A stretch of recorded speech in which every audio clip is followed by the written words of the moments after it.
애비가 시댁 돈 빼돌리라고 가르치디? 대가리에 뭐가 든 거야? 식탁 위에 펼쳐진 며느리의 통장. 그 위로 시어머니의 주방 가위가 사정없이 내려옵니다. 두 동강난 통장. 5년 동안 새벽 5시마다 시댁 계좌로 100만 원씩 보내며 묵묵히 견뎌온 며느리 한수영. 친정아빠 38년 정년퇴직에 식사 한 번 차려드렸다는 이유로 시어머니는 며느리의 통장을 가위로 잘라버립니다. 옆에서 즐기듯 지켜보는 시누이. 그리고 그 순간 야구 중계를 틀어버리는 남편. 이 처참한 광경 앞에서 한수영은 어떤 선택을 하게 될까요? 1시간 뒤 시댁 식구들이 상상조차 못한 반격이 시작됩니다.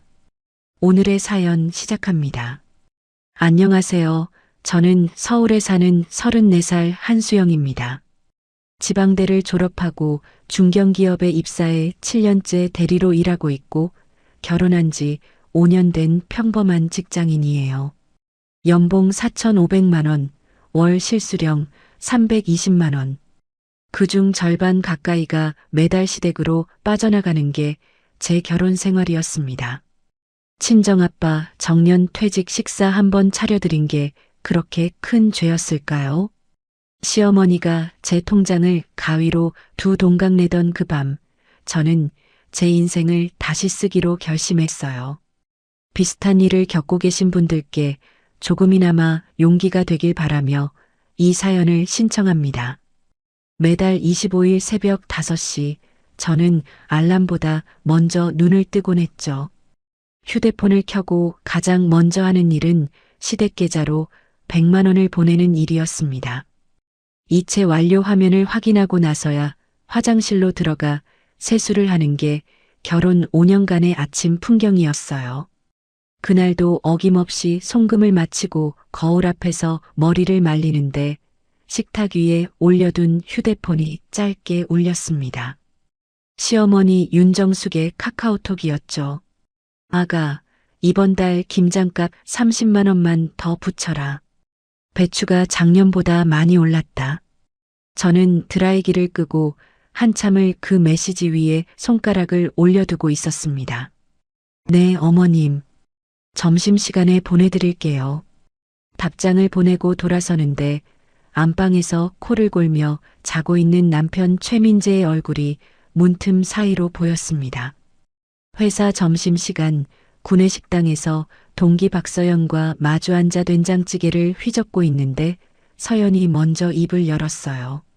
수영아, 너 아버님 다음 주에 정년 퇴직이라며. 얘기 안 하더라. 저는 숟가락을 내려놓고 멋쩍게 웃었습니다. 38년 다니셨대. 마지막 출근이 다음 주 금요일이야. 서연이 젓가락을 탁 내려놓으며 저를 빤히 쳐다보더군요. 야, 38년이야, 38년. 너 아무것도 안 해드릴 거야. 하고 싶지 근데 통장이 좀 그래서. 한수영, 너 진짜 너무한다. 너희 아빠가 평생 너 키운 분이야. 식사 한 번은 해드려야지. 너 아니면 누가 해. 서연의 목소리가 살짝 높아지자 옆 테이블 직원이 흘끔 쳐다봤습니다. 저는 식판으로 시선을 떨구며 작게 대답했어요. 생각해 볼게. 생각만 하지 말고 행동해. 너 그 비상금 적금 있잖아. 그건 진짜 마지막에 쓰려고 모은 건데. 마지막이 언젠데. 친정아빠 정년이 마지막이지 그럼.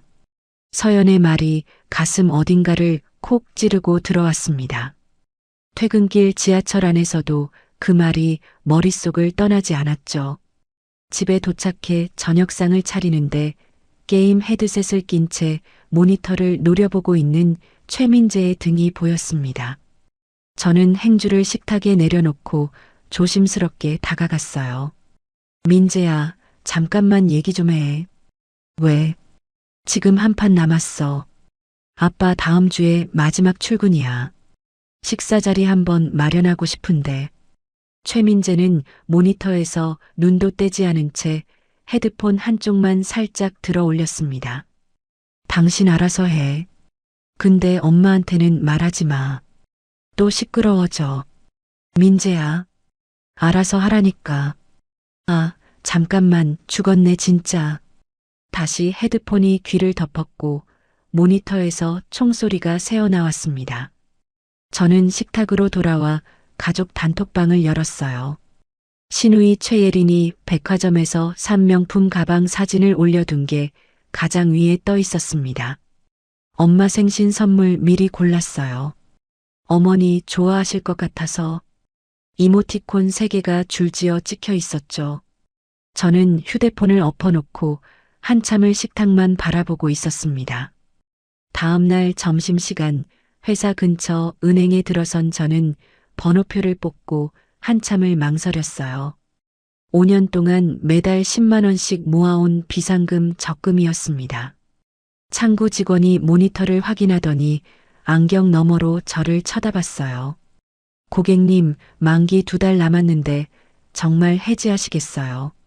네, 해지할게요. 이자 손실이 좀 있으세요. 한 번 더 생각해 보시는 게 괜찮습니다. 해주세요. 통장에 600만 원이 입금되는 걸 확인하고 은행 문을 나서는데 다리에 힘이 풀려 잠시 벽에 기대 섰습니다. 그 길로 시내 한정식 집에 전화를 걸어 룸 하나를 예약했어요. 예약자 성함이요. 직원의 물음에 저는 입을 열었다 다물었습니다. 한수영이라고 말하려다 혹시라도 시댁에서 알게 될까 두려워 친정엄마 이름을 댔어요. 박순자로 해주세요. 전화를 끊고 한참을 휴대폰 화면만 들여다보다 화장실에 들어가 세면대 앞에서 손을 씻었습니다. 거울 속에 제 얼굴이 낯설게 느껴지더군요. 며칠 뒤 점심을 거르고 백화점 상품권 코너에 들렀습니다. 50만 원짜리 온누리 상품권을 사면서도 손이 자꾸 떨렸어요. 계산을 마치고 영수증을 가방 깊숙이 찔러 넣는데 같은 층 명품관 쪽에서 익숙한 뒷모습이 보였습니다. 시누이 최예린이었어요. 저는 반사적으로 기둥 뒤로 몸을 숨겼습니다. 기둥에 등을 붙인 채 거친 숨을 고르는데 맞은편 거울에 비친 제 얼굴이 들어왔어요. 34살 먹은 여자가 시누이를 피해 기둥 뒤에 숨어 있는 모습이었죠. 그 순간 알았습니다. 5년 동안 제가 얼마나 작아져 있었는지를요. 친정아빠 마지막 출근일 저녁 한정식집 룸 안엔 친정 부모님과 저 3사람이 둘러앉았습니다. 친정아빠 한정우는 종이 가방에서 근속패와 작은 꽃다발을 꺼내 식탁 위에 조심스럽게 올려놓으셨어요. 수영아, 이런 거 안 해도 되는데 뭘 이렇게 비싼 데를. 말끝을 흐리시는 아빠의 손등이 거뭇거뭇하게 그을려 있었습니다. 아빠 38년이잖아. 한 번은 해드리고 싶었어. 친정엄마 박순자는 옆에서 제 손을 꽉 잡으셨어요. 수영아, 시댁에 미안하지 않겠니? 엄마는 그게 마음에 걸려서. 엄마, 오늘은 그런 얘기 하지 말자. 응. 음식이 한 상 가득 차려져 나오자 친정아빠는 잠시 젓가락을 내려놓고 천장을 한번 올려다 보셨습니다. 내 평생 자랑할 게 딱 하나 있다. 뭔데, 아빠? 자식 굶기지 않은 거. 그거 하나는 떳떳해. 저는 갑자기 목이 메어 자리에서 일어났어요. 잠깐 화장실 좀. 화장실 세면대 앞에서 5분 동안 소리 없이 어깨를 들썩였습니다. 휴지로 눈가를 꾹꾹 누르고 거울을 보는데 시댁 단톡방 알림이 뜨더군요. 저는 눈물 자국을 화장으로 덮으면서 동시에 머릿속으로 알리바이를 만들고 있었습니다. 회사 야근이라고 할까, 친구 결혼식이라고 할까. 그 짧은 순간 그런 계산을 하고 있는 제 자신이 너무 한심해서 다시 한번 코끝이 시큰해졌어요. 식사가 끝나갈 무렵 저는 가방에서 상품권이 든 봉투를 꺼내 친정 부모님 앞에 내려놓았습니다. 이거 두 분이 맛있는 거 사드시고 옷도 한 벌씩 사 입으셔. 아이고, 무슨 이런 걸 또. 친정엄마가 봉투를 받지 않으려 손을 내저으시자 친정아빠가 천천히 봉투를 잡으셨어요. 순자야, 그냥 받자. 우리 딸 마음이다. 집으로 돌아오는 지하철 안, 저는 코트 안주머니에서 영수증 2장을 꺼내 확인했습니다. 한정식집 80만 원, 상품권 50만 원. 내일 회사 파쇄기에 꼭 넣어야겠다고 다짐하며 안주머니 가장 깊은 곳에 영수증을 다시 찔러 넣었어요. 현관문을 열고 들어가 코트를 벗고 부엌으로 향하는데 도어록 소리가 다시 울렸습니다. 아가, 김치 가져왔다. 시어머니 윤정숙이 김치통을 들고 현관에 서 계셨습니다. 저는 들고 있던 행주를 떨어뜨릴 뻔했어요. 어머님, 연락도 없이 어떻게. 연락은 무슨. 김치 담갔는데 따끈할 때 갖다 줘야지. 윤정숙은 신발을 벗고 성큼성큼 거실로 들어오시며 김치통을 식탁에 쿵 내려놓았습니다. 그 순간 거실 테이블 위에 그대로 놓여있는 영수증 2장과 통장이 제 눈에 들어왔어요. 코트를 갈아입느라 안주머니에서 잠시 꺼내뒀던 영수증을 미처 치우지 못한 거였죠. 심장이 발끝까지 떨어지는 느낌이었습니다. 윤정숙의 시선이 천천히 식탁에서 거실 테이블 쪽으로 옮겨갔어요. 이게 다 뭐냐? 윤정숙이 영수증을 한 장씩 집어들었습니다. 한정식집 영수증을 들여다보던 안경 너머의 눈이 가늘어졌어요. 한정식집 80만 원. 다음 영수증을 집어든 손가락이 천천히 떨리기 시작했습니다. 상품권 50만 원. 저는 행주를 손에 쥔 채 한 발자국도 움직일 수가 없었어요. 윤정숙의 시선이 마지막으로 통장 위에 닿았습니다. 통장을 펼쳐 적금 해지 내역을 한참 들여다보시던 손이 부들부들 떨리고 있었어요. 아가. 윤정숙이 통장에서 눈을 떼지 않은 채 저를 불렀습니다. 목소리가 얼음장처럼 차가웠어요. 이리 와서 앉아봐라. 엄마가 지금 뭘 보고 있는지 너 알고는 있니? 저는 행주를 식탁에 내려놓고 천천히 거실 쪽으로 걸음을 옮겼습니다. 거실 한가운데 우두커니 선 저를 향해 윤정숙이 영수증을 흔들어 보였습니다. 이게 다 뭐냐고. 한정식집에 80만 원 누구 돈으로 썼냐? 어머님, 그게 우리 민재 월급으로 친정에 잔치 벌였어. 그러고도 입이 떨어져. 제 적금 깬 돈이에요. 결혼 전부터 모은 돈이요. 적금. 누구 돈으로 모은 적금. 윤정숙이 안경을 콧등 위로 한번 밀어 올리며 저를 노려봤습니다. 내 월급이 어디서 나오는데? 우리 민재가 너 데려가서 시집살이 시키지 않으니까 월급 받는 거 아니냐? 어머님, 제 월급은 제가 회사에서 일해서 받는 거예요. 말대꾸도 늘었구나, 너. 윤정숙이 한정식집 영수증을 손바닥 안에서 꽉 구겼다 다시 폈습니다. 80만 원짜리 밥상을 친정 늙은이 퇴직에 차렸어. 너 시댁에는 명절 갈비 한 짝 사와 본 적 있니? 친정아빠를 늙은이라 부르는 그 한마디에 저는 발끝부터 뭔가가 무너져 내리는 기분이었어요. 아빠가 38년 일하셨어요, 어머님. 38년이고 80년이고 그게 우리 집이랑 무슨 상관이야. 그때 도어록 소리가 났습니다. 회식을 마치고 들어온 듯 얼굴이 벌겋게 달아오른 최민재가 현관에 서 있었어요. 엄마 오셨네. 최민재는 거실 분위기가 어떤지 살피지도 않은 채 헐렁하게 웃으며 넥타이를 풀었습니다. 민재야, 이리 와봐.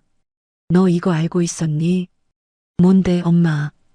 윤정숙이 영수증을 흔들어 보였습니다. 내 마누라가 우리 몰래 친정에 130만 원이나 갖다 바쳤다. 최민재는 안방으로 들어가 양복 상의를 벗어 던지고는 추리닝 차림으로 다시 거실로 나오면서 영수증을 흘끔 봤어요. 수영아, 진짜 그랬어. 민재야, 내 적금 깬 거야. 결혼 전부터 모은 돈. 아니, 그래도 엄마한테 말이라도 하지 그랬어. 미리 얘기했으면 이렇게까지 안 됐을 거 아니야. 저는 최민재를 똑바로 바라봤습니다. 민재야, 친정아빠 정년 식사 한 번 하는데 어머님 허락을 받아야 돼. 허락이 아니라 그냥 말이라도 하라는 거지. 왜 갑자기 그렇게 말을 비틀어? 도어록 소리가 또 한 번 울렸습니다. 이번엔 시누이 최예린이 양손에 백화점 쇼핑백을 들고 들어왔어요. 어머, 엄마 여기 계셨네.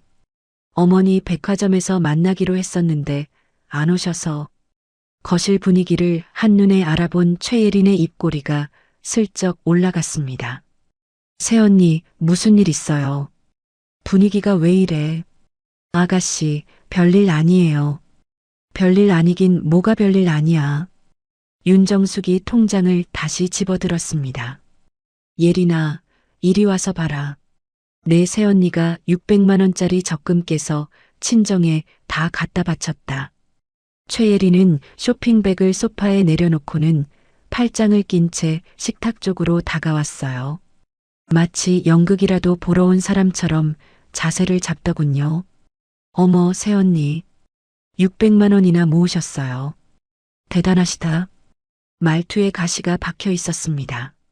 너 같은 게 우리 민재 만나기 전엔 어디 가서 600만 원이나 모았겠냐. 윤정숙의 그 한마디에 5년간 입술 안쪽으로만 깨물어 삼켰던 것들이 목구멍까지 올라오는 게 느껴졌어요. 어머님, 왜? 제 월급 통장이에요. 제 이름으로 된 통장이고요. 결혼 전부터 다닌 회사에서 받은 월급이에요. 그래서 뭐 어쩌라고. 어머님이 함부로 하실 수 있는 통장이 아니라고요. 순간 윤정숙의 눈빛이 달라졌습니다. 식탁 위 김치통 옆에 놓여있던 주방 가위를 천천히 집어드시더군요. 어머님, 그거 왜 드세요? 이 집 며느리 통장은 누구 거? 시어머니 거지. 어머님, 윤정숙이 통장을 식탁에 펼쳐놓았습니다. 가위를 통장 위로 가져가시는 그 순간에도 저는 설마 정말로 자르시진 않을 거라고 생각했어요. 민재야, 어머님 좀. 엄마, 좀 진정해. 최민재는 그 말 한마디만 하고 다시 휴대폰으로 시선을 떨궜습니다. 거지년이 어디 감히 시댁돈을 빼돌려. 윤정숙의 고함과 함께 가위가 통장을 가로질러 내려갔어요. 쩍 하는 둔탁한 소리가 거실에 울렸습니다. 한 번으로 끝나지 않았어요. 윤정숙은 가위를 다시 벌려 통장을 한 번 더 잘랐습니다. 두 조각으로 나뉜 통장이 식탁 위에 너부러져 있었어요. 어머나, 어머님도 참. 최예린이 입을 가리며 윤정숙의 팔을 살짝 잡았습니다. 말리는 신용이었지만 그 손가락 사이로 새어나오는 눈빛엔 분명한 즐거움이 있었어요. 어머니, 통장은 좀. 그래도 새언니가 좀 놀랐겠다. 나라, 예린아. 인연이 정신을 차려야 한다. 저는 잘려나간 통장 두 조각을 내려다봤습니다. 거기 적혀있는 숫자들이 5년치 제 새벽 출근길과 야근과 점심값 아낀 시간들이 가위 한 자루에 두 동강 나 있었어요. 민재야. 저는 최민재를 불렀습니다. 왜? 엄마도 참 통장은 좀 심하셨네요. 최민재가 윤정숙을 향해 그 한마디를 던지고는 곧장 소파에 앉아 텔레비전 리모컨을 집어들었어요. 야구 중계 채널이 켜졌습니다. 민재야. 왜 수영아? 나 좀 피곤해. 회식 갔다 왔어. 캐스터의 목소리가 거실을 채웠어요. 저는 아무 말도 하지 않고 잘린 통장 조각만 내려다봤습니다. 윤정숙은 가위를 식탁에 내려놓고는 그제야 한숨을 한번 길게 내쉬셨어요. 아가, 너 미워서 이러는 거 아니다. 정신 좀 차리라고 그러는 거지. 김치 냉장고에 넣어라. 식기 전에. 민재야, 우리 갈란다. 예린이 차 가져왔지. 네, 엄마. 모셔다 드릴게요. 최예린이 쇼핑백을 다시 들어 올리면서 저를 한번 흘끔 쳐다봤습니다. 새언니, 다음엔 미리 말씀하시고 해요. 그러면 이런 일도 없잖아요. 저는 대답하지 않았어요. 현관문이 닫히고 도어록에 잠금음이 띠리릭 울리고 나서야 저는 천천히 식탁 의자에 주저앉았습니다. 거실엔 최민재가 틀어놓은 야구 중계 소리만 울리고 있었어요. 수영아, 김치 좀 냉장고에 넣어. 시어머니가 가져오신 건데. 최민재의 그 한마디에 저는 고개를 들었습니다. 민재야. 왜? 방금 본 거 다 봤어. 뭘? 어머님이 내 통장 자르시는 거. 다 봤잖아. 최민재가 리모컨을 내려놓고 한숨을 쉬었어요. 수영아, 엄마가 좀 욱하셔서 그런 거지. 통장 새로 만들면 되잖아. 뭐 그렇게까지 일을 키워. 일을 키워. 그래. 엄마 연세도 있으시고. 좀 이해 좀 해드려. 저는 식탁 위에 놓인 잘린 통장 2조각을 천천히 집어들었습니다. 조각의 단면이 가위 자국에 너덜너덜했어요. 민재야, 너는 5년 동안 한 번이라도 내 편이었던 적 있어. 갑자기 무슨 소리야. 한 번이라도. 수영아, 야구 오해야. 이따 얘기하자. 야구 캐스터가 홈런을 외쳤고 최민재는 박수를 한번 치며 소파에 다시 등을 기댔어요. 저는 잘린 통장 조각을 손에 쥔 채 한참을 식탁에 앉아 있었습니다. 거실 시계 초침 소리가 유난히 크게 들리더군요. 윤정숙이 두고 간 김치통에서 시큼한 냄새가 거실까지 퍼지고 있었어요. 저는 그 김치통을 들어 냉장고에 넣지 않고 그대로 베란다 한 구석으로 옮겨 놓았습니다. 다시 거실로 돌아왔을 때 최민재는 어느새 소파에 등을 기댄 채 입을 벌리고 잠들어 있었어요. 식탁 위에는 윤정숙이 두고 간 가위가 그대로 놓여 있었고 가위 옆에는 영수증 2장이 구겨진 채 흩어져 있었습니다. 저는 가위를 집어 싱크대 서랍에 넣고 영수증을 폈어요. 한정식집 80만 원, 상품권 50만 원. 이 2장이 친정아빠 38년을 위해 쓴 돈이었습니다. 그리고 잘린 통장 2조각이 그에 대한 대가였죠. 저는 잘린 통장 2조각과 영수증을 손에 쥔 채 천천히 자리에서 일어났습니다. 서재로 향하는 제 발걸음이 5년 만에 처음으로 흔들리지 않았어요. 서재 책상 앞에 앉아 스탠드를 켰을 때 시계는 밤 10시 47분을 가리키고 있었습니다. 서재 책상 서랍 가장 아래 칸에는 결혼하던 해부터 5년간 한 번도 빠지지 않고 모아둔 가계부 파일이 있었습니다. 저는 그 파일을 꺼내 책상 위에 펼쳐 놓았어요. 그 옆에 카드 명세서 출력본 묶음과 자동이체 내역서를 차례로 올려두고 형광펜 3자루를 가지런히 놓았습니다. 노란색은 시댁 직접 송금, 분홍색은 시댁 카드 사용분, 초록색은 자동이체. 손가락이 떨릴 줄 알았는데 이상하게 떨리지 않더군요. 결혼 첫 해 가계부를 펼쳤습니다. 시아버지 최성근의 회갑 잔치 비용 480만 원. 전부 제 신용카드로 결제돼 있었어요. 그때 윤정숙이 아가, 일단 내 카드로 긁어라. 나중에 정산해 주마라고 하셨던 게 떠올랐습니다. 정산은 5년이 지난 지금까지 없었어요. 둘째의 가계부를 펼쳤습니다. 최예린의 결혼식 예단비와 축의금 명목으로 빠져나간 돈이 720만 원.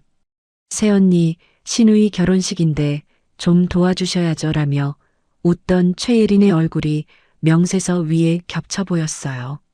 셋째 해부터는 매달 시댁 생활비 100만 원에 명절, 생신, 김장 추가 비용까지 합쳐 1년에 1,800만 원이 제 통장에서 빠져나가고 있었습니다. 저는 형광펜 뚜껑을 열어 한 줄씩 색칠해 나갔어요.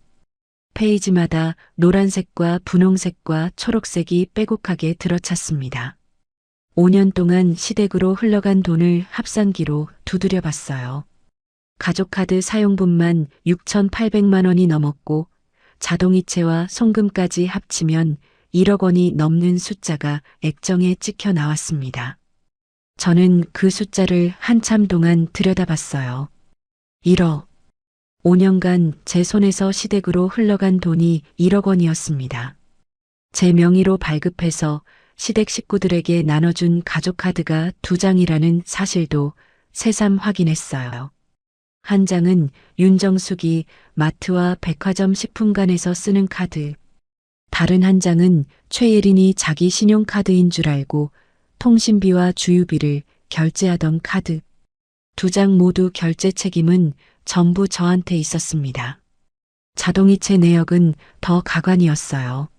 시부모님 아파트 관리비 월 18만 원, 시아버지 실손보험료 월 12만 원, 시누이 알뜰폰 요금 월 5만 원, 시댁 인터넷과 텔레비전 결합상품 월 7만 원, 여기에 정수기 렌탈료, 시아버지 안마의자 할부, 시어머니 건강식품 정기결제까지 총 7건 매달 60만 원에 가까운 돈이 제 계좌에서 자동으로 빠져나가고 있었습니다. 거실에서 최민재가 자다가 코 고는 소리가 들렸어요. 저는 휴대폰을 들었습니다. 먼저 카드사 앱에 접속했어요. 가족카드 2장에 즉시 정지 버튼을 차례로 눌렀습니다. 가족카드 사용 정지가 완료되었습니다.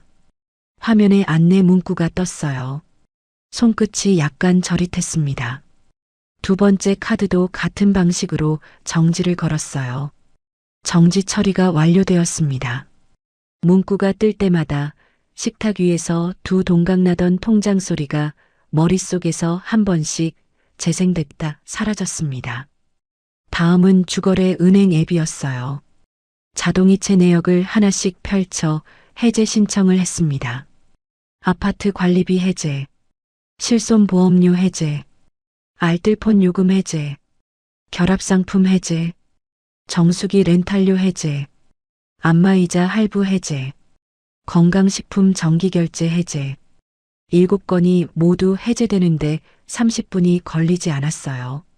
매달 25일 새벽에 시댁 계좌로 자동 송금되도록 예약해둔 100만 원 정기 송금 항목도 깔끔하게 삭제했습니다.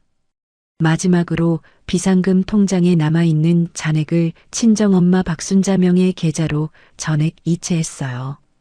이체 한도가 걸려 2번에 나눠 보내야 했지만 한 번에 한 번씩 이체 완료 알림이 뜰 때마다 가슴 한쪽이 조금씩 가벼워지는 느낌이었습니다. 모든 절차를 마치고 시계를 봤어요. 새벽 1시 17분이었습니다. 저는 잘려나간 통장 2조각을 책상 위에 가지런히 놓고 휴대폰 카메라로 사진을 찍었어요. 여러 각도로 5장을 찍어 클라우드에 저장했습니다. 5년치 카드 명세서와 자동이체 내역, 송금 기록도 전부 스캔해서 별도 폴더에 따로 보관해뒀어요. 폴더 이름은 한수영이라고만 적었습니다. 서재 문을 열고 거실로 나왔어요. 최민재는 소파에 비스듬히 누운 채 입을 벌리고 자고 있었습니다. 텔레비전은 어느새 다른 채널로 넘어가 홈쇼핑 방송이 흘러나오고 있었어요. 저는 소파 옆에 한참을 서서 잠든 최민재의 얼굴을 내려다봤습니다. 5년 동안 매일 아침 깨워주고 양말을 챙겨주고 와이셔츠를 다려준 남자였어요. 그 남자가 오늘 저녁 어머니가 제 통장을 가위로 자르는 동안 야구 중계를 틀었습니다. 5년치 결혼 생활이 그 한 장면에 다 들어 있었어요. 저는 안방으로 들어가 옷장 문을 열었습니다. 캐리어를 꺼내 침대 위에 펼쳐놓고 갈아입을 옷 며칠치를 차곡차곡 담았어요. 세면도구, 화장품, 노트북, 충전기. 옷장 안쪽 깊숙이 보관해둔 결혼 전부터 제 명의로 가지고 있던 통장 2개와 도장도 따로 챙겼습니다. 지퍼를 천천히 닫는데 캐리어 손잡이가 손바닥에 익숙하게 잡혔어요. 5년 전 결혼하면서 이 집에 들어올 때 끌고 왔던 그 캐리어였습니다. 거실로 캐리어를 끌고 나오는데 바퀴 소리가 유난히 크게 울렸어요. 최민재는 미동도 없이 코를 골고 있었습니다. 저는 식탁에 앉아 메모지 한 장을 꺼냈어요. 뭐라고 써야 할지 한참을 망설였습니다. 민재야로 시작했다 지우고 여보로 다시 썼다 또 지웠어요. 결국 짧게 한 줄만 적었습니다. 친정에 며칠 가 있을게. 이름도 적지 않고 그 한 줄만 식탁 가운데에 올려놓았어요. 메모 옆에 잘린 통장 2조각을 가지런히 놓았습니다. 영수증 2장도 그 위에 살짝 얹어두었어요. 새벽 5시가 다 되어가고 있었습니다. 거실 창밖이 아직 검푸른 어둠이었어요. 저는 캐리어 손잡이를 잡고 한 번 더 거실을 둘러봤습니다. 5년간 매일 아침 청소기를 돌렸던 거실이었어요. 매주 토요일마다 베란다, 창문을 닦았던 그 거실이었습니다. 뭔가 아쉬울 줄 알았는데 이상하게 아무 감정도 들지 않았어요.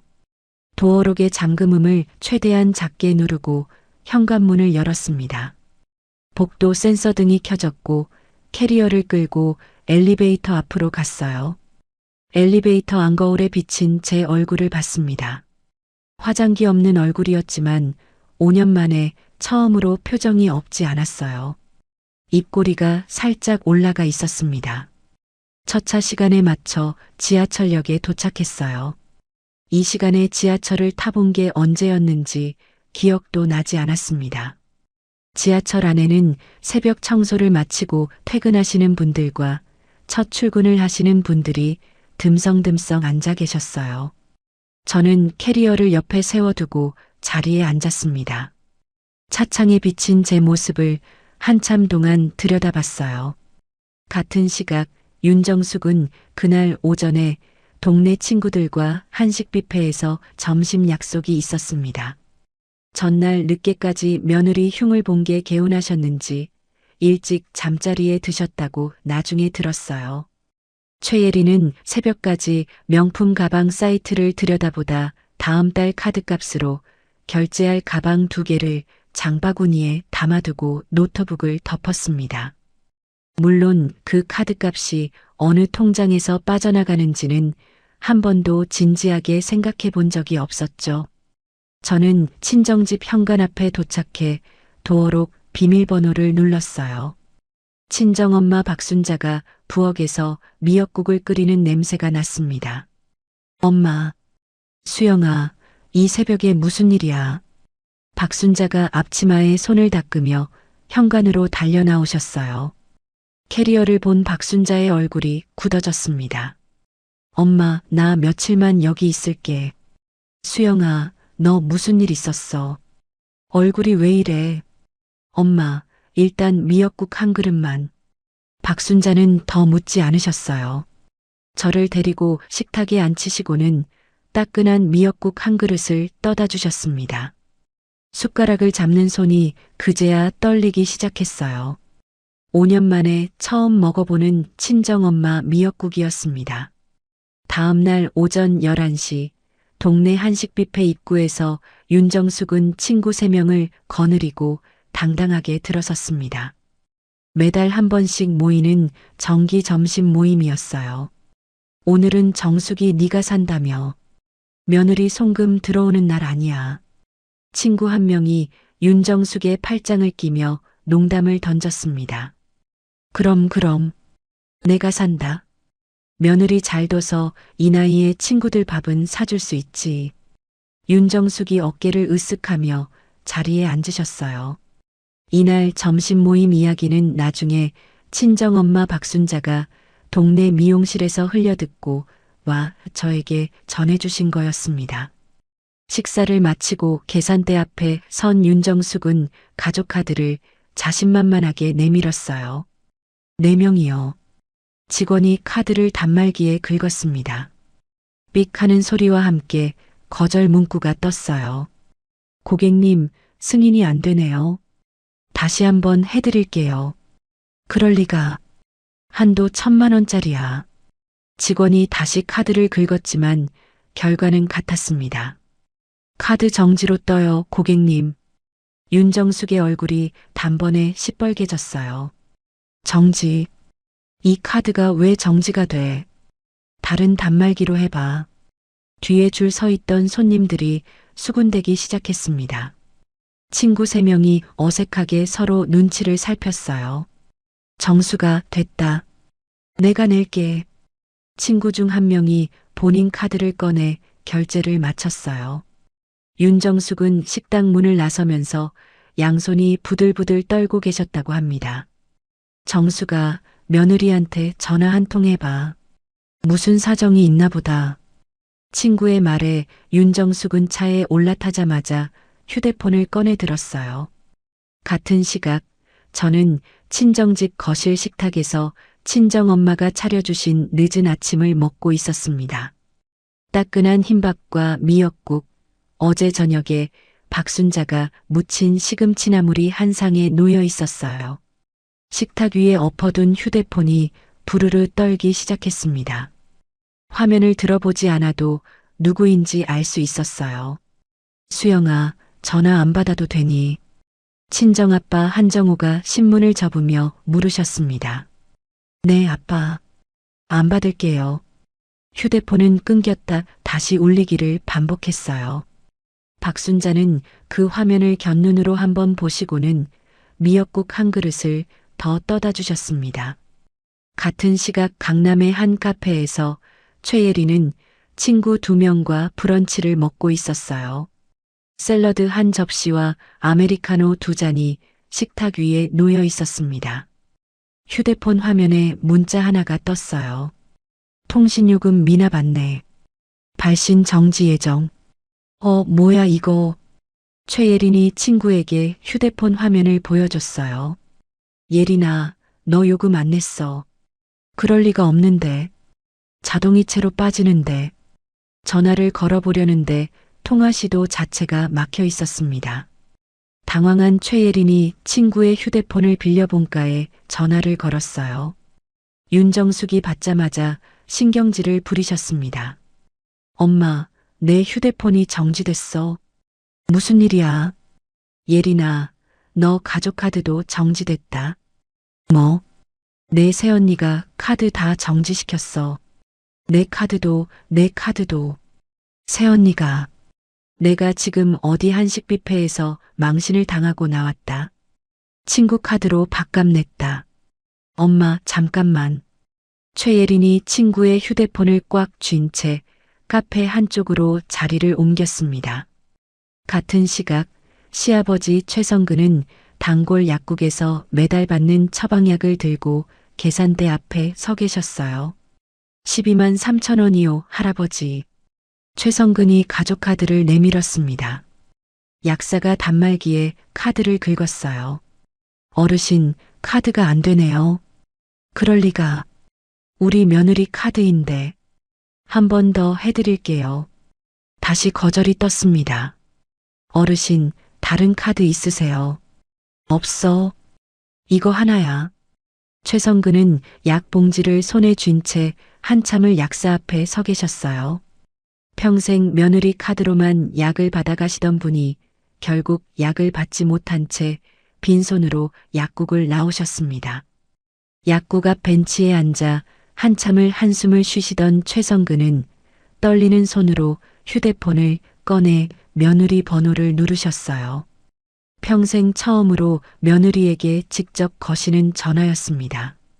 저는 식탁에 앉은 채 화면에 뜬 시아버님 글자를 한참 들여다봤어요. 아빠, 시아버님이세요. 받지 마라. 너 지금 마음 정리 중이잖니? 친정엄마 박순자가 단호하게 말씀하셨습니다. 저는 휴대폰을 다시 엎어놓았어요. 식사를 마치고 친정아빠가 천천히 신문을 접으셨습니다. 수영아. 네, 아빠. 무슨 일 있는 거지? 어젯밤에 캐리어 끌고 들어올 때부터 알고 있었다. 천천히 얘기해봐라. 저는 숟가락을 내려놓고 잠시 천장을 올려다봤어요. 5년간 친정 부모님께 한 번도 시댁 이야기를 제대로 한 적이 없었습니다. 힘들지 않다고, 잘 살고 있다고 매번 같은 거짓말을 했어요. 저는 그날 처음으로 입을 열었습니다. 매달 송금하던 100만 원 이야기부터 가족카드 2장 이야기, 자동이체 7건 이야기, 한정식집 영수증을 들킨 이야기, 그리고 어젯밤 가위로 잘려나간 통장 이야기까지. 박순자는 중간중간 손으로 입을 막으셨어요. 친정아빠는 한 번도 말을 끊지 않으시고 묵묵히 들어주셨습니다. 마지막에 저는 휴대폰을 꺼내 클라우드에 저장해둔 통장 사진을 보여드렸어요. 두 동강난 통장 사진을 본 박순자가 결국 눈물을 쏟으셨습니다. 수영아, 엄마가 미안하다. 엄마가 진작에 물어봤어야 하는데. 엄마 잘못 아니야. 수영아, 엄마가 진짜 미안하다. 박순자가 앞치마로 눈가를 닦으셨어요. 친정아빠는 한참을 식탁만 내려다보고 계시다 천천히 일어나셨습니다. 수영아. 네, 아빠. 오늘 오후에 잠깐 나랑 어디 좀 가자. 어디요? 법무사 사무실. 내 동창 한 명이 한다. 30년 넘게 동네에서 일하고 있어. 아빠, 저 아직 마음이. 수영아, 너 혼자 끙끙 앓을 일 아니다. 일단 사람부터 만나보자. 결정은 네가 하면 돼. 저는 친정아빠의 그 한마디에 천천히 고개를 끄덕였어요. 그날 오후 2시 친정아빠와 함께 동네 골목 끝자락에 있는 작은 법무사 사무실을 찾아갔습니다. 간판은 오래되어 글씨가 흐릿했어요. 머리가 희끗희끗한 법무사가 친정아빠를 반갑게 맞이하셨습니다. 정호야, 오랜만이다. 무슨 일이야? 내 딸이야. 좀 봐줘. 법무사는 제가 가져간 카드 명세서와 자동이체 내역, 통장 사진을 한참 동안 들여다보셨어요. 안경을 콧등에서 한번 올렸다 내렸다 하시더니 결국 안경을 벗어 책상에 내려놓으셨습니다. 정호야. 왜? 이건 법무사 일이 아니다. 변호사한테 가야 돼. 변호사. 내가 잘 아는 사람이 있다. 가사 전문으로 20년 넘게 한 사람이야. 김은이라고. 강남에 사무실 있어. 법무사가 즉석에서 휴대폰을 꺼내 전화를 거셨어요. 은희 씨, 나야. 내 친구 딸인데 좀 봐줄 수 있겠어? 응. 그래. 내일 오전 10시. 알겠어. 전화를 끊은 법무사가 명함 한 장을 저에게 건네주셨습니다. 수영 씨, 내일 오전 10시에 이 주소로 가요. 김은희 변호사가 기다리고 있을 거예요. 감사합니다. 수영 씨, 한 가지만 얘기할게요. 자료 절대 버리지 마요. 통장 조각도, 영수증도, 명세서도 다 들고 가요. 네. 같은 시각 회사에서 점심을 먹고 자리에 돌아온 최민재는 어머니로부터 부재중 전화 17통이 와 있는 걸 확인했어요. 미간을 찌푸린 채 회의실 옆 빈 휴게실로 자리를 옮겨 전화를 걸었습니다. 엄마, 점심에 무슨 일이야? 민재야, 내 마누라가 내 카드를 정지시켰다. 카드 정지. 내가 친구들 앞에서 망신을 당했어. 식당에서 카드가 안 됐다고. 너 알고 있었니? 엄마, 그게 무슨 소리야? 수영이가 왜? 예린이 카드도 정지됐다. 시아버지 약값 카드도 정지됐고. 최민재는 한참을 휴게실 벽에 기대 서 있었어요. 처음엔 어머니가 흥분해서 과장하시는 줄 알았습니다. 퇴근 후 텅 빈 집에 들어선 최민재는 거실 식탁 위에 놓인 짧은 메모 한 장과 그 옆에 가지런히 놓여있는 잘린 통장 2조각, 그리고 5년치 카드 명세서 한 묶음을 발견했어요. 다리에 힘이 풀린 최민재가 식탁 의자에 그대로 주저앉았습니다. 같은 시각 저는 친정집 거실에서 변호사 김은희의 명함을 한참 들여다보고 있었어요. 명함 가장자리에 새겨진 가사 전문이라는 네 글자가 5년 만에 처음으로 또렷이 눈에 들어왔습니다. 다음 날 오전 10시 강남 한복판의 작은 법률사무소 입구에 도착했습니다. 엘리베이터에서 내리자 김은희 변호사라는 작은 명패가 문에 붙어 있었어요. 비서가 따뜻한 보리차 한 잔을 내어주며 자리를 안내해 주셨습니다. 곧이어 50대 초반의 단정한 정장 차림 여성이 회의실로 들어오셨어요. 한수영 씨 맞으시죠? 김은희입니다. 어제 정우 어르신 친구분께 연락받았어요. 안녕하세요, 변호사님. 편하게 앉으세요. 가져오신 자료부터 같이 봐요. 저는 가방에서 5년치 가계부 파일과 카드 명세서, 자동이체 내역서, 그리고 클라우드에서 인쇄해온 통장 사진을 꺼내 책상 위에 펼쳤어요. 김은희는 안경을 한번 고쳐 쓰시고는 자료를 한 장 한 장 천천히 넘기셨습니다. 말없이 1시간이 흘렀어요. 중간중간 형광펜으로 표시도 하시고 노트에 숫자를 따로 적기도 하시더군요. 저는 그동안 보리차만 2잔을 비웠습니다. 마침내 김은희가 안경을 벗으셨어요. 수영 씨. 네, 변호사님. 수영 씨, 이 자료들 정말 잘 정리해 두셨네요. 제가 가계부 쓰는 게 습관이라서요. 이건 그냥 가계부가 아니에요. 이혼 소송에서 재산을 나눌 때, 그리고 위자료를 받을 때 정말 큰 무기예요. 저는 보리찻잔을 만지작거리며 고개를 끄덕였어요. 수영 씨, 솔직히 말씀드릴게요. 5년간 시댁으로 흘러간 돈이 1억이 넘어요. 이 중에서 다 돌려받을 수 있다는 얘긴 아니에요. 네. 매달 자발적으로 송금하신 100만 원 같은 돈은 법적으로는 드린 돈이라고 봐요. 이건 돌려받기 어려워요.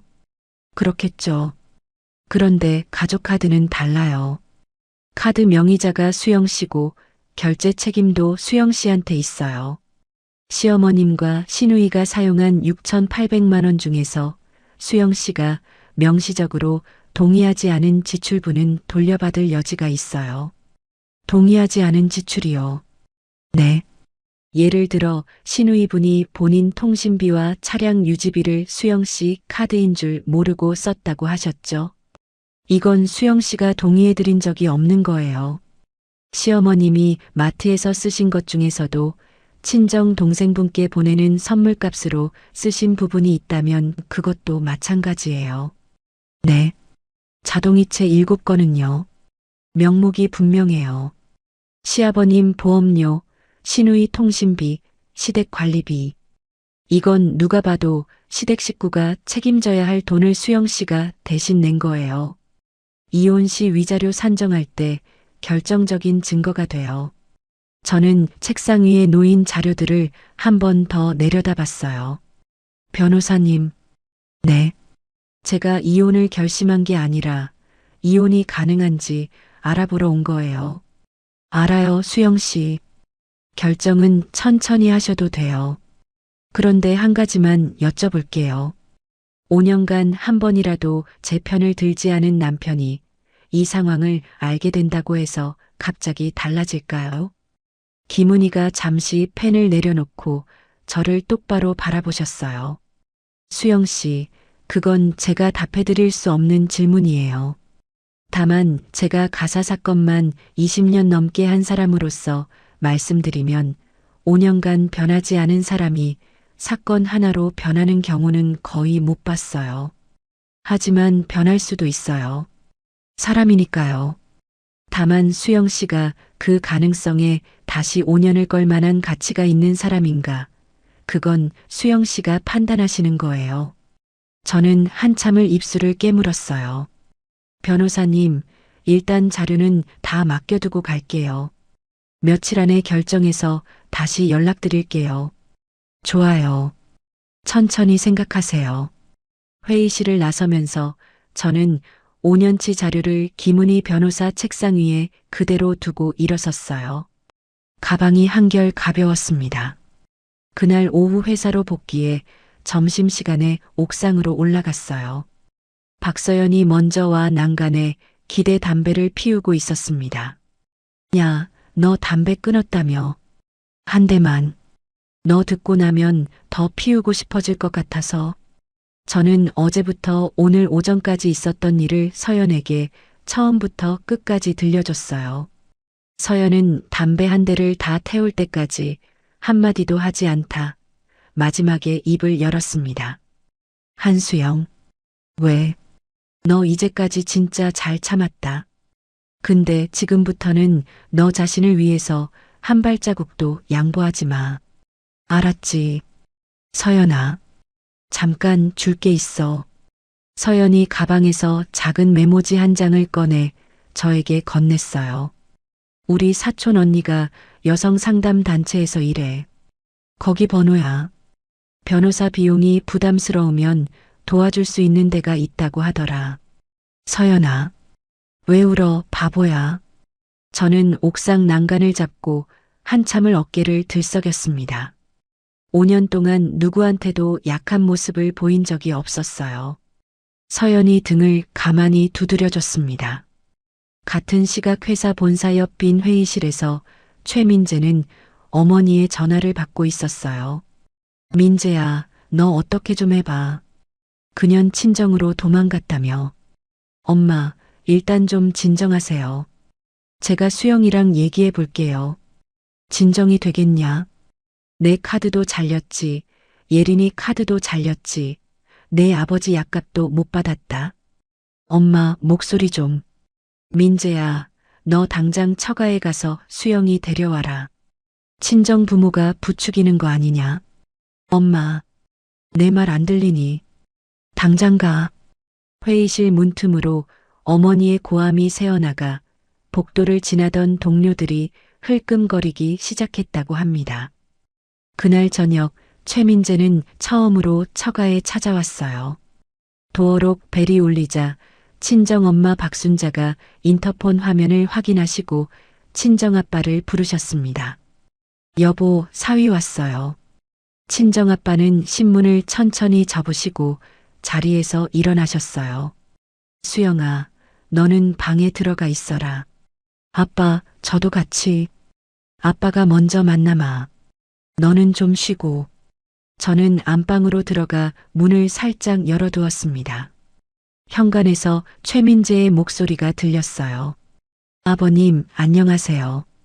저 좀 들어가도 될까요? 민재 서방, 들어오지 말고 여기서 얘기하지.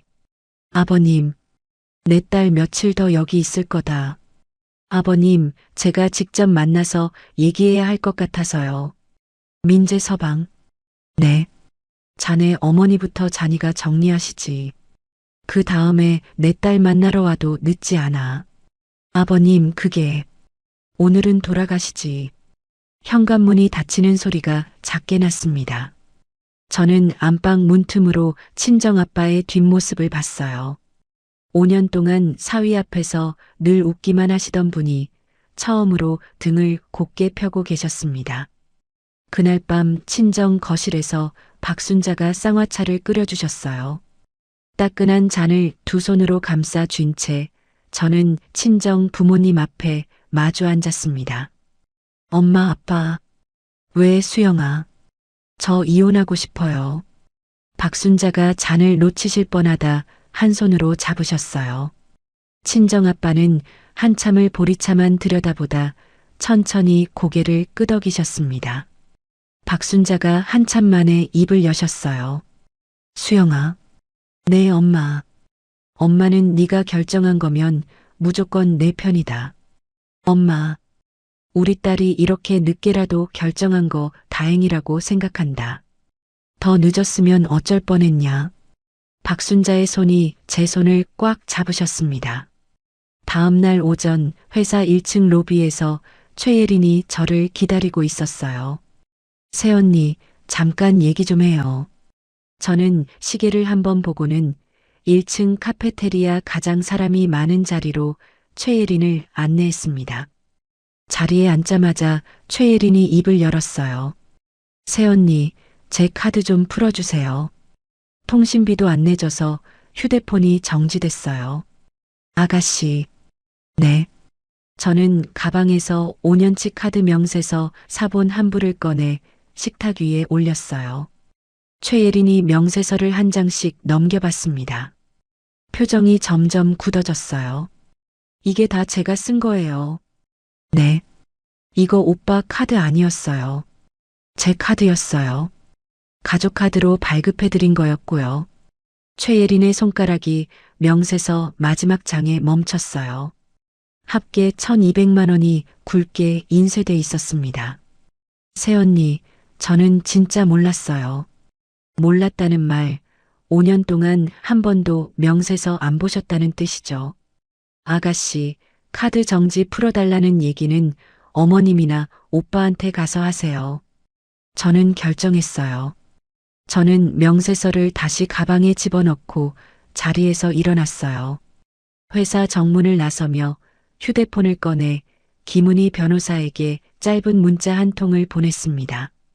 변호사님, 이혼 소송 진행해 주세요. 전송 버튼을 누르는 손가락이 떨리지 않았어요.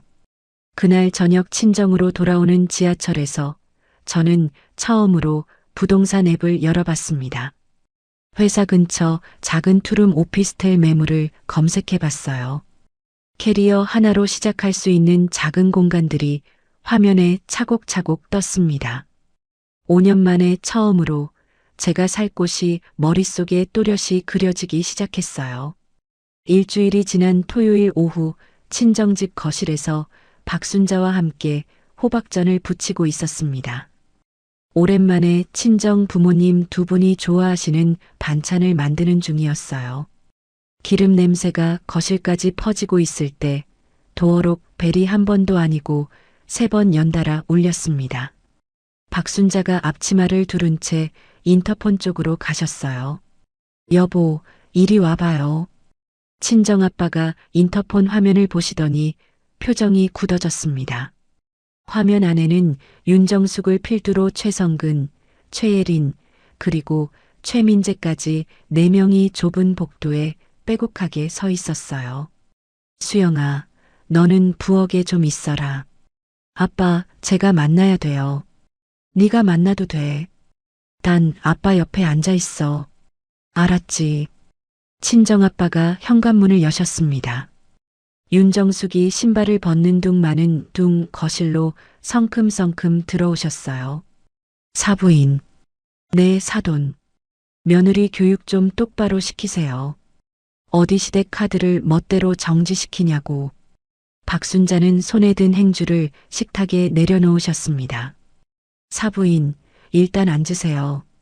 차 한 잔 드시고 얘기하시죠. 차고 뭐고 됐고요. 우리 며느리 어디 있어요? 저는 부엌에서 천천히 거실로 걸어 나왔어요. 윤정숙은 저를 보자마자 손가락질을 하셨습니다. 너 이리 와서 앉아봐라. 어디서 배운 짓이야 이게. 저는 친정아빠 옆 소파에 조용히 앉았어요. 최성근은 거실 끝자락 의자에 어색하게 앉으셨고 최예리는 팔짱을 낀 채 식탁 쪽에 기대섰습니다. 최민재는 현관에서 한 발자국도 들어오지 못한 채 신발만 만지작거리고 있었어요. 친정아빠가 천천히 안경을 벗어 식탁 위에 내려놓으셨습니다. 5년 동안 사위와 시댁 식구들 앞에서 한 번도 보인 적 없는 행동이었어요. 사돈. 네. 오늘 오신 김에 제가 좀 보여드릴 게 있습니다. 친정아빠는 식탁 위에 미리 준비해둔 봉투에서 A4 용지 한 묶음을 꺼내 펼치셨어요. 5년치 시댁으로 흘러간 돈을 항목별로 정리한 명세서였습니다. 첫 장에 굵은 글씨로 2줄이 적혀 있었어요. 가족카드 사용액 6,800만 원. 자동이체 누계 3,840만 원. 윤정숙이 콧방귀를 뀌셨어요. 이딴 종이가 뭐가 중요해요. 사돈, 며느리가 우리 집 들어와서 잘 먹고 잘 살았는데 사부인 잘 먹고 잘 살았다는 게 무슨 뜻이세요? 우리 민재 만나서 결혼한 거잖아요. 그것만 해도 큰 복이지. 박순자가 그 말에 처음으로 입을 여셨습니다. 사부인, 제 딸이 5년 동안 사부인 댁 관리비도 내고 시아버지 약값도 내고 시누이 통신비까지 다 냈어요. 그런데 그게 복이라고요. 사부인, 그건 며느리가 알아서 한 거잖아요. 알아서 한 게 아니라 안 하면 시끄러우니까 한 거예요. 박순자의 목소리가 평소보다 한 톤 낮았어요. 5년 동안 한 번도 들어본 적 없는 어머니의 목소리였습니다. 그때 최성근이 명세서를 천천히 집어들었어요. 자동이체 내역 페이지에서 손이 멈췄습니다. 본인의 실손보험료 12만 원과 약값 결제 내역이 5년치 한 줄 한 줄 인쇄돼 있었어요. 여보, 최성근이 윤정숙을 부르셨습니다. 왜요? 이거 한번 봐요. 보긴 뭘 봐요?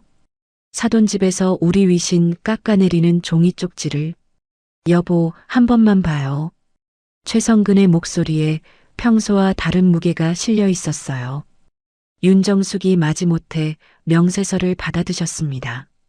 자동이체 합계 3,840만 원이라는 숫자, 위에 안경 너머의 눈이 한참 머물렀어요.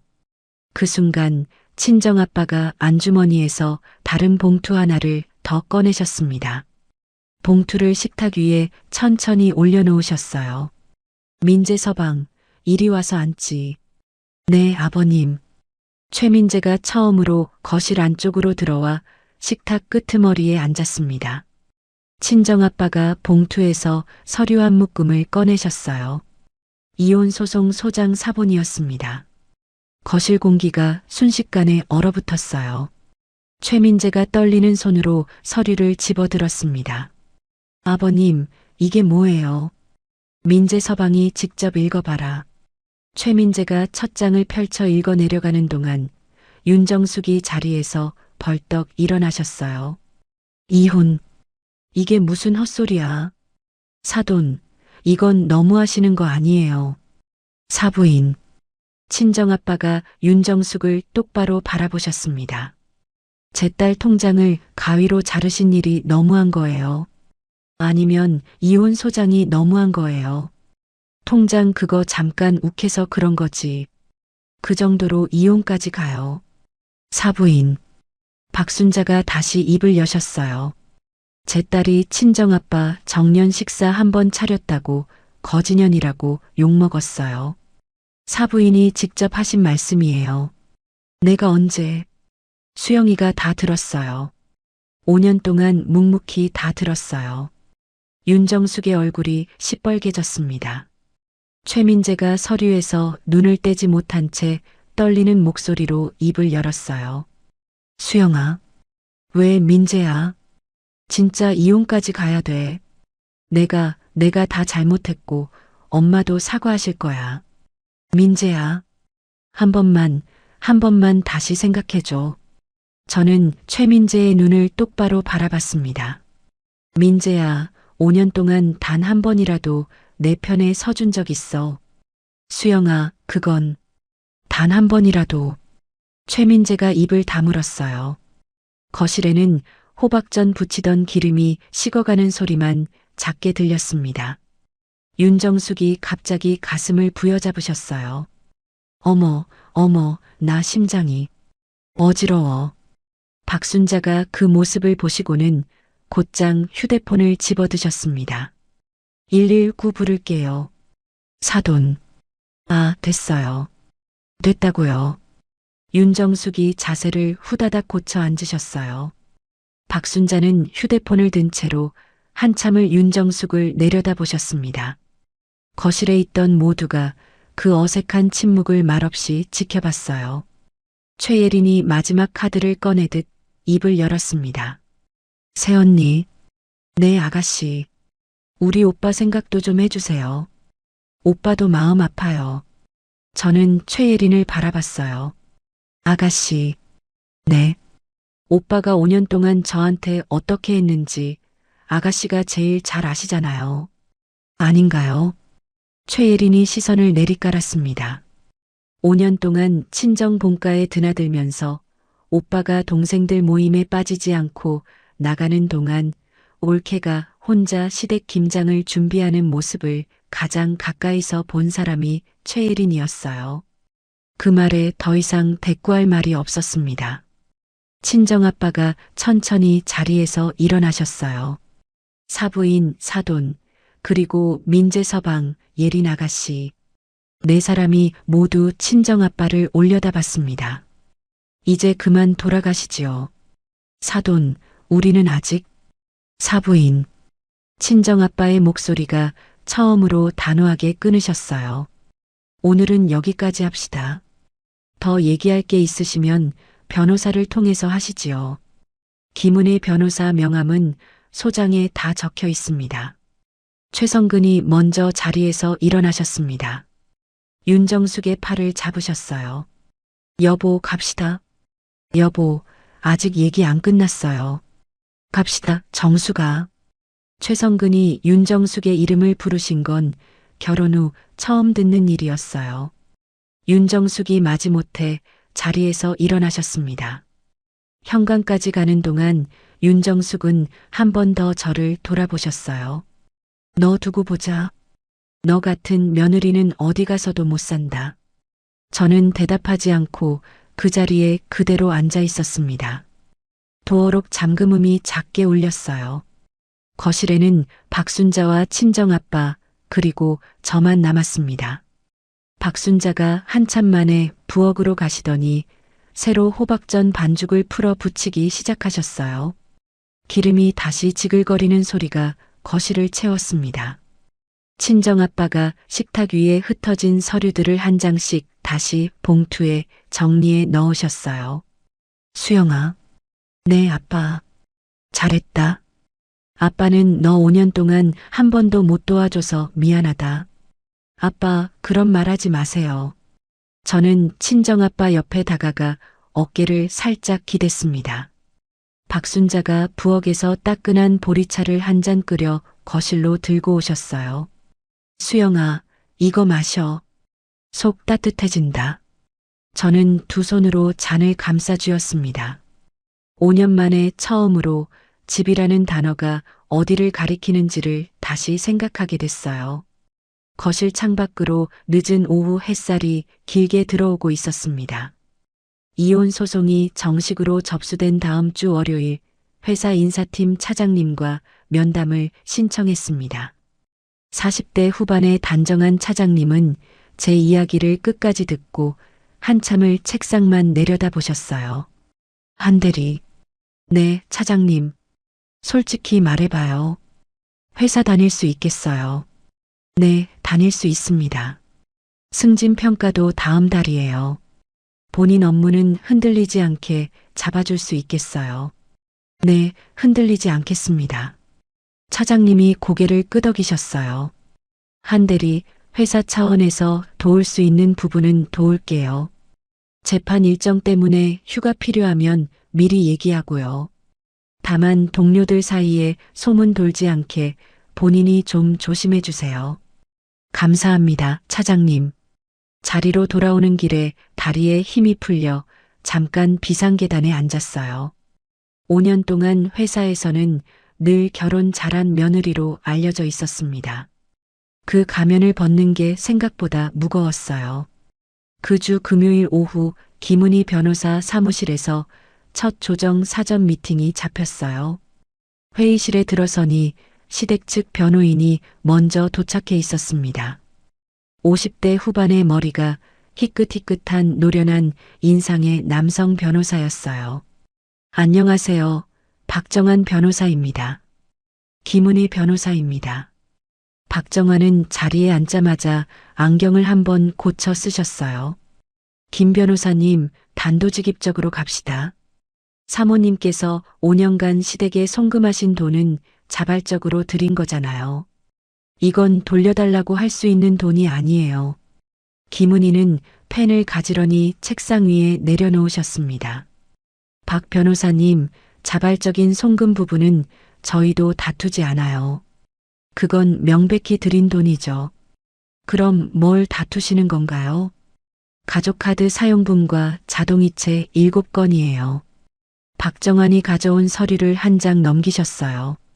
가족카드는 명의자가 사모님이지만 가족이 사용하는데 동의하셨던 거 아닌가요? 5년 동안 한 번도 이의 제기하신 적이 없잖아요. 박 변호사님, 시누이분이 본인 신용카드인 줄 알고 사용하셨다는 사실은 어떻게 설명하시겠어요? 의뢰인이 시누이분께 카드를 직접 건네드린 적이 없어요. 시어머님이 가져가셔서 시누이분께 주신 거예요. 그건 가족 내부의 일이고, 가족 내부의 일이라고 하셔도 결제 책임은 명의자인 의뢰인한테 있어요. 5년치 합산하면 1,200만 원이 넘어요. 박정환이 안경을 한 번 더 고쳐 쓰셨습니다.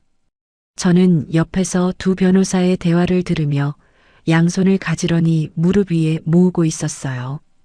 김 변호사님, 자동이체는요? 자동이체 명목이 명확해요. 아파트 관리비, 실손보험료, 통신비, 인터넷 결합상품. 이건 시댁 식구가 부담해야 할 돈을 의뢰인이 5년간 대신 낸 거예요. 그것도 자발적인 거 아닙니까? 박 변호사님, 의뢰인 월 가처분 소득이 320만 원이에요. 그 중에서 시댁 관련 지출이 매달 평균 150만 원이 넘어요. 가처분 소득의 47%예요. 박정환이 잠시 말을 멈추셨어요. 47%는 자발이 아니라 강요로 봐야 해요. 결혼 5년 동안 본인 친정에는 10,000원 한 장 못 보내고 시댁에는 매달 절반을 보낸 게 어떻게 자발이에요? 김 변호사님, 그건 해석의 차이고 숫자는 해석의 차이가 없어요. 회의실에 잠시 침묵이 흘렀어요. 박정환이 한참 만에 입을 여셨습니다. 김 변호사님, 위자료는 얼마 부르실 거예요? 3천만 원이요. 가족카드 사용분 중 회수 가능 금액 4,200만 원은 별도예요. 너무 과하신데요. 박 변호사님, 통장이 가위로 잘려나간 의뢰인입니다. 그 사진 보셨죠? 박정환이 입을 다무셨어요. 미팅이 끝나고 김은희와 저는 사무실 1층 카페로 내려왔습니다. 따끈한 율무차 2잔을 받아들고 창가 자리에 앉았어요. 수영 씨, 오늘 잘 버티셨어요. 변호사님이 다 해주신 거예요. 수영 씨, 한 가지 미리 말씀드릴게요. 조정이 한 번에 끝나지 않을 거예요. 2-3번 더 만나야 될 거예요. 그동안 시댁 측에서 여러 방법으로 흔들 거예요. 마음 단단히 잡으세요. 네, 변호사님. 같은 주말 윤정숙은 동네 친구들과의 정기 모임에 평소처럼 나가셨습니다. 다만 이번엔 한식 뷔페가 아니라 어느 친구분 댁에서 모이는 자리였어요. 정수가 며느리 통장 잘렸다며. 그 얘기 진짜야. 진짜지. 내가 가위로 잘랐다. 그년이 친정에 돈 빼돌리는 거 잡았으니까. 정수가. 조용히 듣고 있던 다른 친구분이 입을 여셨어요. 내가 한 가지만 물어보자. 며느리 카드값을 누가 냈어? 그야 며느리가 냈지. 매달 시댁 생활비도 며느리가 보냈고. 그래, 그게 며느리 도리지. 정수가 그러면 며느리가 빼돌린 게 아니라 며느리가 자기 돈으로 자기 친정에 쓴 거 아니야. 윤정숙이 입을 다무셨다고 합니다. 정수가 우리 나이에 며느리 돈도 우리 돈이라고 우기는 거 옛날 얘기야. 요즘은 안 그래. 다른 친구분도 거들었어요. 우리 며느리도 직장 다녀. 며느리 월급에 손 떼면 큰일 나. 윤정숙은 그날 모임이 끝날 때까지 한마디도 더 못하셨다고 합니다. 집에 돌아오는 길에 처음으로 동네 마트에 들러 영수증을 꼼꼼히 들여다보셨다고 해요. 한편 최예리는 본인 통신비와 차량 할부, 그리고 본인 카드 결제일이 한꺼번에 몰리면서 신용에 문제가 생기기 시작했어요. 은행에 찾아가 본인 명의로 신용카드를 발급받으려 했지만 한도 200만 원짜리 카드 한 장이 전부였습니다. 고객님, 죄송하지만 신용이 좀 부족하셔서요. 제가요. 저 한도 1,000만 원 카드 쓰던 사람이에요. 그건 가족 카드셨고요. 본인 명의로는 처음이세요. 최예린의 표정이 한참 굳어졌다고 했어요. 며칠 뒤 어느 밤 회사 정문을 나서는데 최민재가 가로등 아래에 서 있었어요. 손에는 작은 종이 가방 하나가 들려 있었습니다. 수영아. 저는 잠시 멈춰 섰어요. 민재야, 여기서 뭐해? 잠깐만 얘기 좀 하자. 최민재가 종이 가방을 내밀었습니다. 안에는 결혼 전 제가 그에게 선물했던 손목시계와 결혼할 때 끼웠던 반지가 들어 있었어요. 수영아, 한 번만 다시 생각해줘. 내가 진짜 잘못했어. 민재야, 엄마한테도 사과받을게. 정말 받을게. 민재야, 그날 밤 기억나? 무슨 날? 통장 잘리던 날. 어머님이 가위 드시던 그 순간에 너 뭐 했어? 수영아, 그건 야구 중계 틀었어. 오해 보고 있었어. 최민재가 종이 가방을 든 손을 떨궜습니다. 민재야, 그 5분이 우리 결혼 5년의 결론이야. 수영아, 받기 싫어. 그 가방. 저는 횡단보도 신호등이 초록불로 바뀌자 그대로 길을 건넜어요. 뒤를 한번 돌아봤을 때 최민재는 그 자리에 그대로 서 있었습니다. 종이 가방을 손에 든 채 가로등 아래 그림자가 길게 늘어져 있었어요.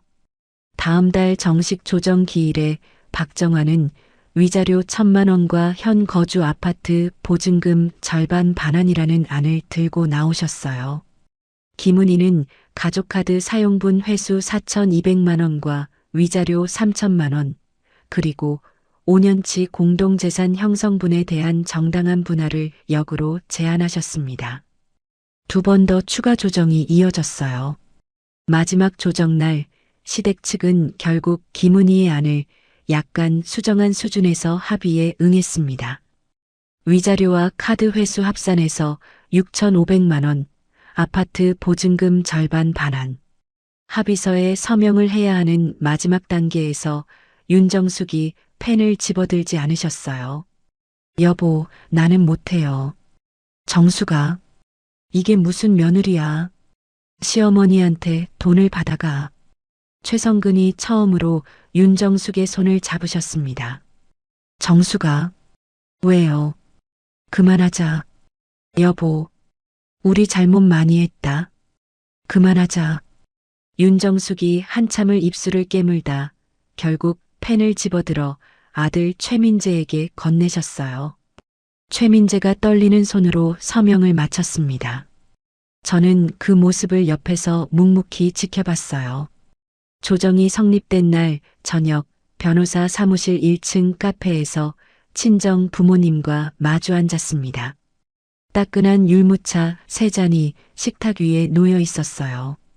저는 가방에서 작은 봉투 하나를 꺼내 친정아빠에게 건넸습니다. 아빠, 이거 내일 우체국에서 시댁으로 보내주세요. 봉투 안에는 결혼 반지가 들어 있었어요. 친정아빠가 말없이 봉투를 받아 양복 안주머니에 넣으셨습니다. 수영아. 네, 아빠. 고생 많았다. 이제 시작이다. 저는 율무찻잔을 두 손으로 감싸 쥐고 한참을 창밖만 바라봤어요. 거리에 가로등이 하나씩 켜지고 있었습니다. 합의가 성립되고 2달 뒤 회사에서 도보로 20분 거리의 작은 투룸 오피스텔로 이사를 마쳤습니다. 이삿짐이라고 부르기에도 민망한 양이었어요. 캐리어 2개, 책박스 5개, 그리고 박순자가 새로 사주신 작은 밥솥 1대. 이사 첫날 저녁 친정 부모님과 박서연 그리고 김은희 변호사까지 4분을 초대해 소박한 집들이를 했어요.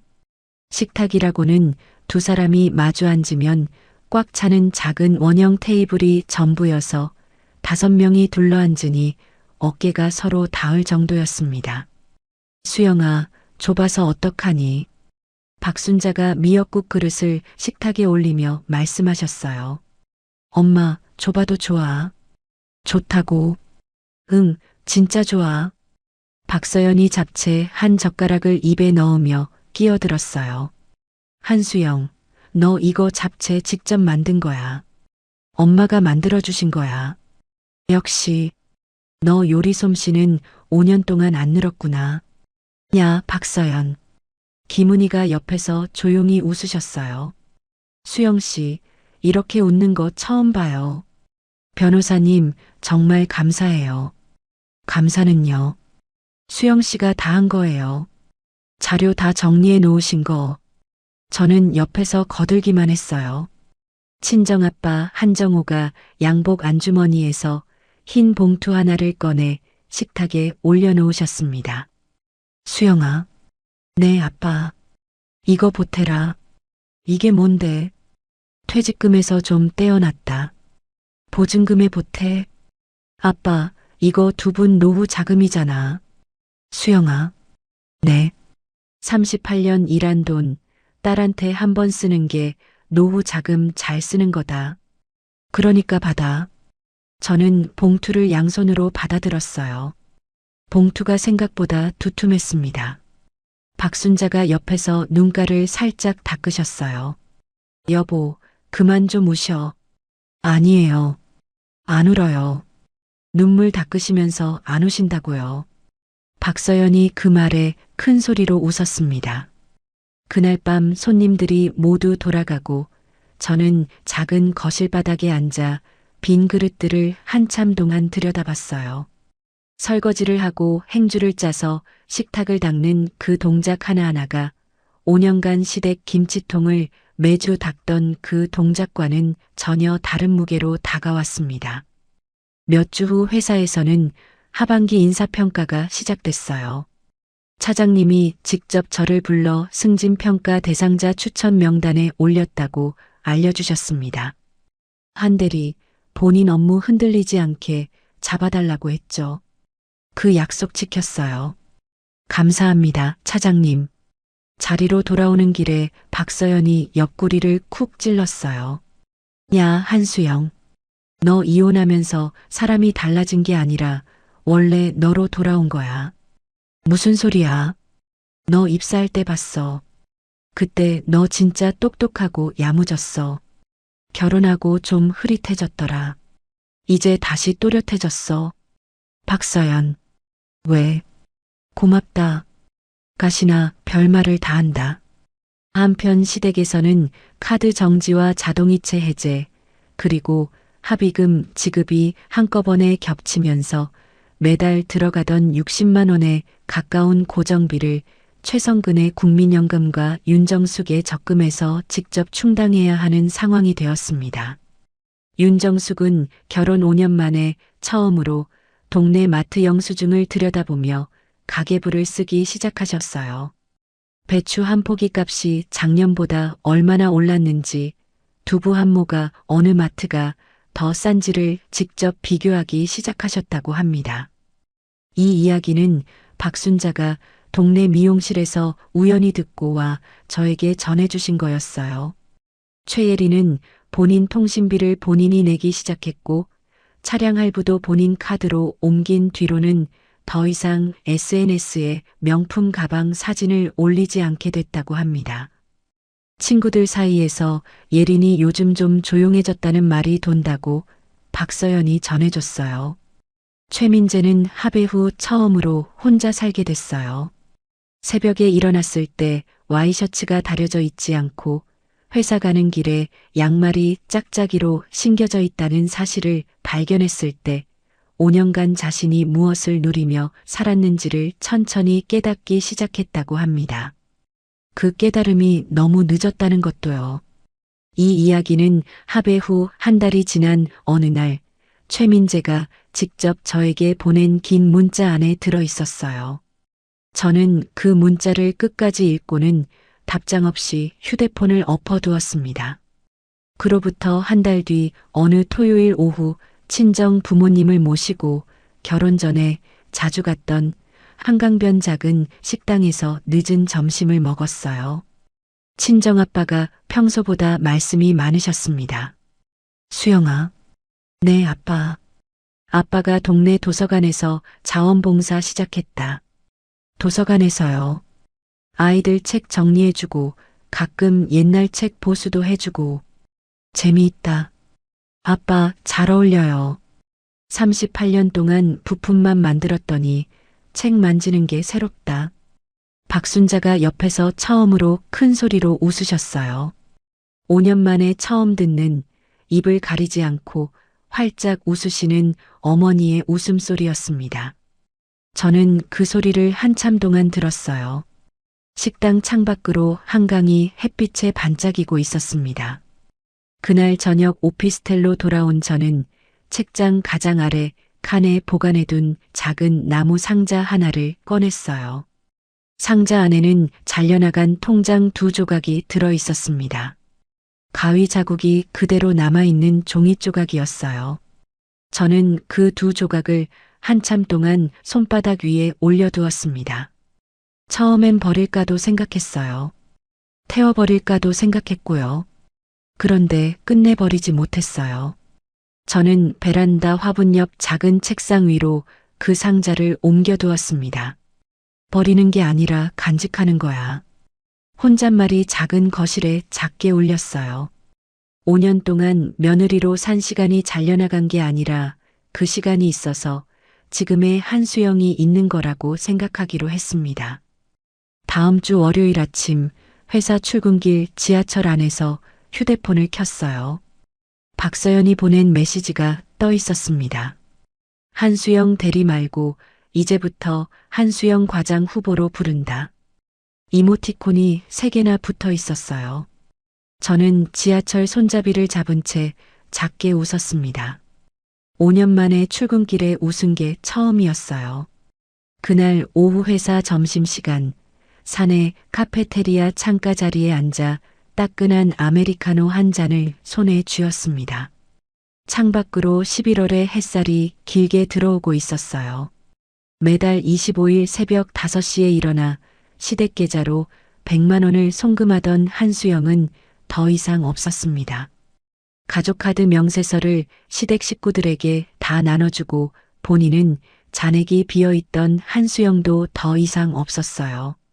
기둥 뒤에 숨어 시누이를 피하던 한수영도 화장실에서 5분 동안 소리 없이 울고 화장을 고치던 한수영도 더 이상 없었습니다. 대신 회사 근처 작은 오피스텔에 살면서 친정 부모님께 일주일에 한 번 안부 전화를 드리고 박서연과 옥상에서 가끔 커피를 마시고 김은희 변호사 사무실 근처를 지나갈 때마다 가볍게 손을 흔드는 한수영이 있었어요. 저는 아메리카노를 한 모금 마시며 창밖을 봤습니다. 길 건너편 신호등이 초록불로 바뀌고 사람들이 한꺼번에 횡단보도를 건너기 시작했어요. 그 중에 누구도 다른 사람의 인생을 가위로 자를 수 없다는 사실을 저는 이제 알고 있었습니다. 통장이 잘리던 그 밤 책상 앞에 처음 앉았던 그 순간이 사실은 한수영의 인생이 처음으로 시작된 순간이었어요. 저는 컵을 가만히 식탁에 내려놓고 자리에서 일어났습니다. 오후 회의가 5분 남아 있었어요. 여기까지 들어주셔서 정말 감사합니다. 오늘 제 이야기 어떻게 들으셨나요? 5년 동안 매달 25일 새벽 5시에 일어나 시댁 계좌로 돈을 보내면서도 저는 그게 며느리의 도리라고 믿었어요. 친정아빠 정년 식사 한번 차려드린 게 죄가 되어 통장이 가위로 잘려나가던 그 밤이 없었다면 저는 지금도 그 집 거실에서 행주를 손에 쥔 채 살고 있었을 거예요. 혹시 지금 이 영상을 보시면서 5년 전에 저처럼 매일 작아지고 계신 분이 있으시다면 꼭 말씀드리고 싶어요. 참는 게 미덕이 아니에요. 내 통장, 내 월급, 내 인생은 누구도 함부로 가위질할 수 없는 거예요. 오늘 하루도 묵묵히 견디고 계신 모든 며느리들, 모든 딸들, 모든 한수영들께 따뜻한 응원을 보냅니다. 여러분의 인생이 다시 시작될 그날이 반드시 옵니다. 오늘 이야기가 작은 위로가 되셨다면 좋아요와 구독 부탁드릴게요. 다음 사연에서 또 만나요.